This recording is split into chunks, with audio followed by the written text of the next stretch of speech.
నమస్తే. శ్రీ గురుభ్యో నమ. శ్రీమాత్రే నమ. ఆదిత్యాయ చ సోమాయ మంగళాయ బుధాయ గురు శుక్ర శనిభ్యే రాహవే కేతవే నమ.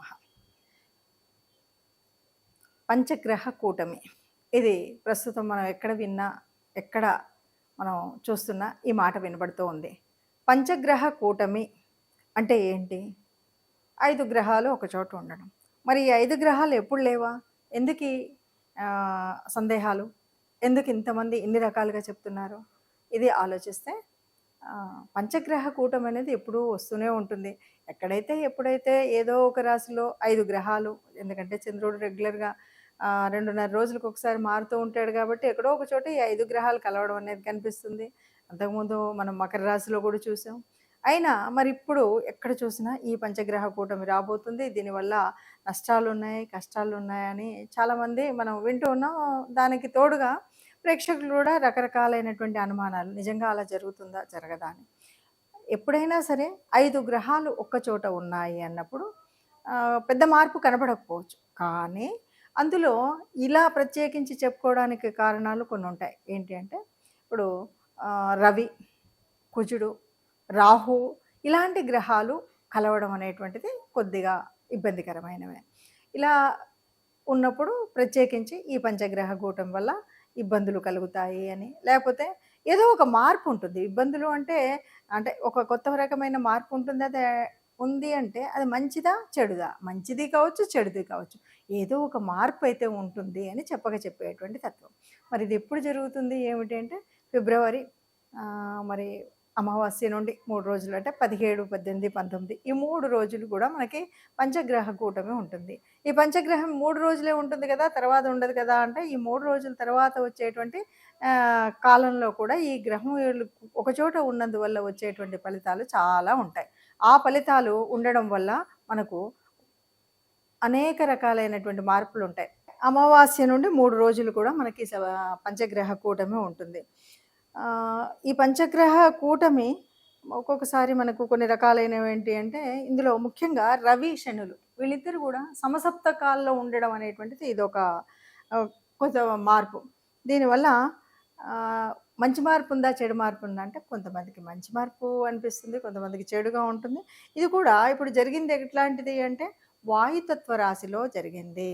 వాయుతత్వం ఉన్నప్పుడు ఒక రకమైనటువంటి ఆ వాయువుకు సంబంధించినటువంటి అంటే ఆకాశంలో జరిగేటువంటి కొన్ని ఉంటాయి కదా. వాయువు అంటే మనం చెప్పాలంటే ఏరోప్లేన్ ఇలా ఉంటాయి కదా. ఇలాంటి వాటిల్లో ప్రయాణం చేసేటప్పుడు కానీ, వాయు గుణం కలిగినటువంటి వాటిలలో కానీ మంచైనా చెడైనా వాటి వల్ల లభించేటువంటి స్థితి అయితే మనకు కనపడుతుంది. అంటే ఇది కుంభరాశిలో వాయుతత్వంలో జరుగుతుంది కాబట్టి ఇది జరుగుతుంది. ఇంకా ఒక మాట అయితే చెప్తారు. ఎందుకు అంటే ఇక్కడ మనకు ఉన్నటువంటి పంచగ్రహాలు ఏమిటి అంటే మనకి రవి ఉన్నాడు, రాహు ఉన్నాడు, తర్వాత కుజుడు ఉన్నాడు. అంటే ఇవి కుజుడు, రవి, రాహు ఇవి కొంచెం మనకు ఇబ్బంది కలిగించేటువంటివే అని మనం చెప్పేటువంటివే. అలాగే ఇక్కడ మనకు ఈ రాశుల వల్ల రవి, రాహులు ఉన్నాడు అంటే ఒక పితృదోషం కలుగుతుంది. ఇవి మనకు చెప్తున్నటువంటి మాటలు. ఇవన్నీ కూడా మనం ఇప్పుడని కాదు, ధర్మసింధు అలాంటి గ్రంథాల్లో గనక చూసినట్టయితే మనకు కనిపించేటువంటిది ఏంటంటే ఎక్కడైనా సరే ఈ గ్రహాలు ఒక చోట ఉన్నప్పుడు వచ్చేటువంటి ఇబ్బంది ఏమిటి అనేది మనకు తెలుస్తుంది.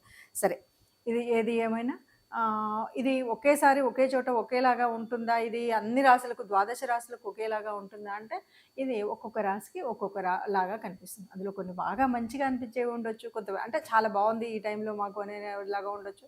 కొంతమందికి యథావిధిగా ఉంది, ఇంతకుముందు ఎలా ఉందో ఇప్పుడు ఇలాగే ఉంది అనిపించవచ్చు.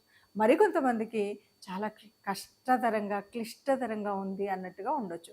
మరి ఈ తేడాలు ఎలా ఉన్నాయి, ఎవరికి ఎలా ఉంటాయో ఒక్కొక్క రాశికి మనం అంటే ద్వాదశ రాశుల వరకు ఎలా ఉన్నాయో చూద్దాం. తదుపరి రాశి కర్కాటక రాశి. కర్కాటక రాశి వారికి అష్టమంలో, అష్టమం అంటేనే కష్టాలు తెచ్చేటువంటిది అని మనకు తెలుసు. అష్టమ స్థానం ప్రమాదం కాబట్టి ఇక్కడ ఎలా ఉండాలి ఏంటి అంటే మిమ్మల్ని ఏదో ప్రమాదము చాలా కర్కాటక రాశి వారు భయానకంగా ఉంది అని చెప్పడం కాదు. ప్రమాదం అని మరి అలాంటప్పుడు ఎందుకు చెప్పాలి అంటే జాగ్రత్తగా ఉండడం కోసం. మరి ఏం ప్రమాదం అంటే ఏదో అయిపోతుంది అని కాదు, ఆరోగ్యరీత్యా కష్టాలు రావచ్చు. ఎందుకంటే ఇప్పుడు ఉన్నటువంటి పరిస్థితుల్లో ఏ రోజు ఎప్పుడు ఎలా ఉంటుందో తెలియదు. అనారోగ్యం కొద్దిగా అనిపించినప్పుడే ఆ అనారోగ్యాన్ని అలాగే నెగ్లెక్ట్ చేయకుండా కొద్దిగా వైద్య సలహాలు తీసుకోవడం, వైద్య నిపుణుల దగ్గరికి వెళ్ళడం అనేటువంటిది చేసినట్టయితే తీవ్రమైనటువంటి ఇబ్బందులు రాకుండా మనం ముందుగానే జాగ్రత్త పడి జాగ్రత్తగా ఉండేటువంటి అవకాశం ఉంటుంది. ఇంక ఇదొక్కటేనా అంటే ఇంకొక పని మనం చాలా వరకు ఎప్పుడు కూడా మనుషులం కాబట్టి ఆశ ఎక్కువ కాబట్టి ఒక్కొక్కసారి ఇన్వెస్ట్మెంట్ చేస్తే లాభం వస్తుంది అని మనం కొత్త కొత్త వాటిలలో ముందుగా ఈ షేర్స్ ఇలాంటి వాటిలలో పెట్టేవాళ్ళు కొన్నిట్లలో అంటే తక్కువ పెట్టుబడి పెడితే ఎక్కువ లాభం వస్తుంది ఇలాంటి ఆశ మనకు కలగొచ్చు. ఎందుకంటే రాహు ఉన్నాడంటేనే ఏదో ఒక రకమైన ఆశలు పెట్టేస్తుంటాడు. ఆ ఆశలతో ఊహలతో బతికేటువంటి కాలం అనిపించేటువంటి పరిస్థితి ఉంటుంది. మరి అలాంటప్పుడు 8లో ఉన్నటువంటి ఈ స్థితికి ఏమవుతుంది, చాలా రకాలైనటువంటి ఆలోచనలు వస్తాయి కాబట్టి మనం వద్దనుకున్నా గట్టిగా ఉన్నా కూడా ఏదో ఇన్వెస్ట్ చేయాలి, ఏదో చేయాలి, ఏదో సంపాదించాలి అనుకుంటాం. అప్పుడు ఏమవుతుంది, ఉన్నదంతా ఊడిపోతుంది. కాబట్టి అనవసరపు ఖర్చులు ఎక్కడ పెట్టకూడదో అక్కడ పెట్టకూడదు. అలాగే ఆరోగ్యాన్ని జాగ్రత్తగా కాపాడుకోవడానికి ప్రయత్నం చేయాలి. అంటే జాగ్రత్తగా కాపాడుకోవడం ఏంటండి, ఎలా తెలుస్తుంది అంటే ఒక్కొక్కసారి మనం ఎక్కువగా తీవ్రంగా పనిచేస్తూ రాత్రుళ్ళు నిద్రపోకపోవడం, ఒక్కొక్కసారి ఎండల్లో పనిచేస్తూ ఉంటారు కొంతమంది. వాళ్ళు ఆ ఎండలో తిరగడం, వచ్చేటువంటి కాలం ఎండాకాలం కాబట్టి వీటి వల్ల అనారోగ్యం వచ్చేటువంటి పరిస్థితి. అంటే తగినటువంటి విశ్రాంతి తీసుకుంటూనే పనిచేస్తూ ఆరోగ్యానికి ఏదైనా కాస్త చికాకు లేకపోతే కొద్దిగా ఇబ్బంది ఉంది అన్నప్పుడు డాక్టర్ల సలహా తీసుకోవడం మంచిది. అలాగే ఇన్వెస్ట్మెంట్స్ కూడా చాలా జాగ్రత్తగా చేసుకుంటూనే మనం తప్పనిసరిగా ఇష్టదేవత అనుగ్రహం కోసం ఇష్టదేవత ఆరాధన ప్రతినిత్యం చేయడం అనేటువంటిది మర్చిపోకుండా చేయవలసినటువంటి పని. తప్పకుండా గోగ్రాసానికి ఎంతో కొంత మీకు తోచినంత ఇవ్వగలిగినంత ఇవ్వడం ఇంకా మంచిది. ఇలా చేసినట్టయితే కొంత మనం ఆ కష్టం నుండి ఉపశమనం పొంది ఆనందంగా ఉండడానికి అవుతుంది. అన్ని రాశుల కంటే కూడా ఈ రాశి కాస్త జాగ్రత్త చెప్పడం అయితే తప్పనిసరిగా చెప్పాలి. ఏమంటే ఆరోగ్యరీత్యా అలాగే ఆర్థిక రీత్యా. అంటే డబ్బుల్ని ఇష్టం వచ్చిన చోట ఇష్టం వచ్చినట్టు ఖర్చు పెట్టడమో లేకపోతే పోగొట్టుకునేటువంటి పనులు కూడా ఉంటాయి ఒక్కొక్కసారి.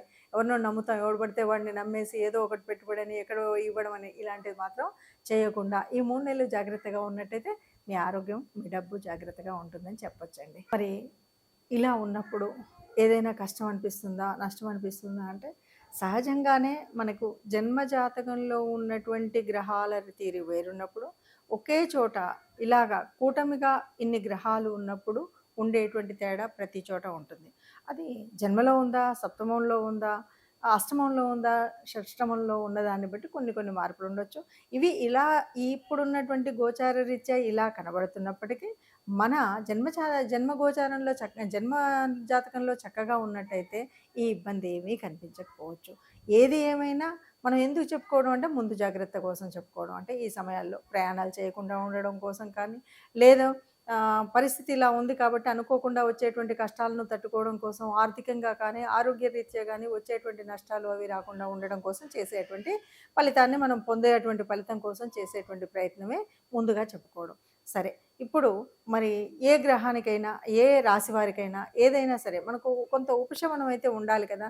ఏ రకంగా ఉన్నా సరే మరి ఇలాంటి పరిస్థితుల్లో మనం తట్టుకొని గట్టిగా నిలబడాలి అంటే నిబ్బరం కావాలి.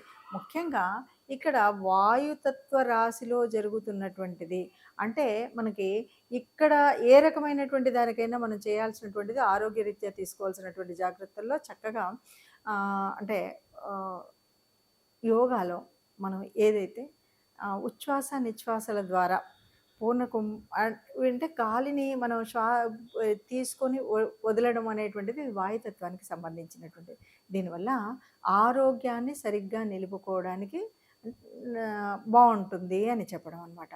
అంటే ఎవరైనా సరే బాగా మీ యోగా ఆసనాలు ఇవి చేసుకున్నట్టయితే చక్కగా ఉంటుంది. ఇంతేనా మరి అంటే మనం శారీరకంగా దీని గురించి చేసుకుంటున్నాం. కానీ గ్రహాలు అనుకూలించలేదు కాబట్టి ఆ దైవానుగ్రహము కావాలి, గ్రహాల యొక్క అనుకూలత కూడా కావాలి. కాబట్టి తప్పనిసరిగా ఈ 3 నెలలు ఏ రాశి వారైనా వీలైనప్పుడల్లా మనం నవగ్రహ మండపానికి వెళ్ళడం అనేటువంటిది కనుక చేసినట్టయితే ఇబ్బంది లేకుండా ఉంటుంది. నవగ్రహ మండపానికి వెళ్ళడం, నవగ్రహాల చుట్టూ ప్రదక్షిణ చేయడం, ఇలా చేయడం.